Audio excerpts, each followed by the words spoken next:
ჭიათურაში ყველა მაღარო გაჩერებულია, მაღაროელები კვლავ გაფიცულები რჩებიან, მოთხოვნები უცვლელია სამუშაო პირობების გაუმჯობესება და ხელფასის ზრდა.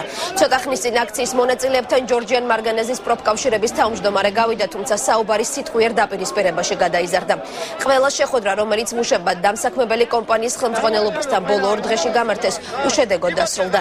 მენეჯმენტი აქციის მონაწილეებს ანაზღაურების 10%-ით მატებას დათანხმდა, რაც გაფიცულებისთვის კატეგორიულად მიუღებელია.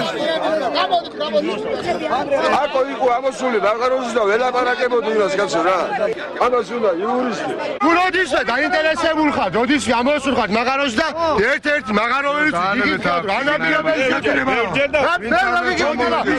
რა გაიგეთები? ჩამოვიდეს ტრენჯან ყველასთან.